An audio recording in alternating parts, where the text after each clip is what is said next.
Alors, j'ai reçu de très nombreux traitements, ce qui prouve que les solutions thérapeutiques se multiplient d'année en année, enfin sont de plus en plus disponibles.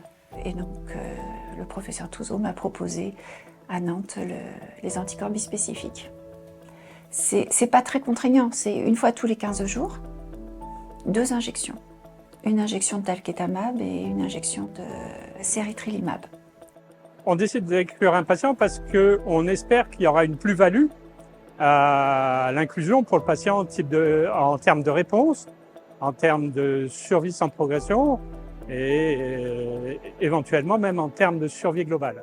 Il y a plusieurs types d'essais cliniques. Il y a des essais de phase très précoce où on va tester la dose toxique maximale et c'est les essais dits de phase 1.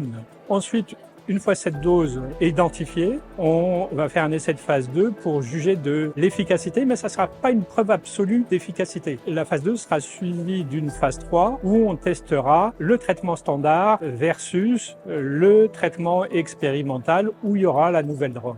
Il y a des essais qui impliquent des anticorps bispécifiques dans des rechutes plutôt précoces, deuxième, troisième ligne, en association avec le daratumumab ou en association avec le daratumumab et le pomalidomide. Il y a des essais de quatrième ligne qui testent d'autres anticorps bispécifiques qui vont bientôt arriver sur le marché. Et enfin, il y a quelques essais de phase 1, c'est-à-dire qu'on utilise pour la première fois chez l'homme, qui testent d'autres bispécifiques que les bispécifiques couramment employés, qui sont dirigés contre le BCMA et le GPRC5D.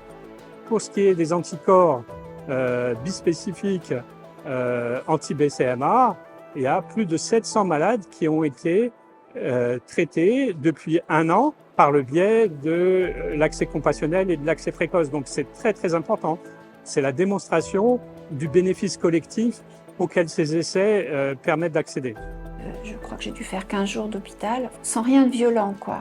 Sans douleur, simplement une détérioration de l'état général. Bon, l'asthénie et surtout, plus que des mucites, des problèmes de muqueuse très importants, difficulté à avaler, difficulté à parler, ce type de problème. Mais ça n'a pas été violent.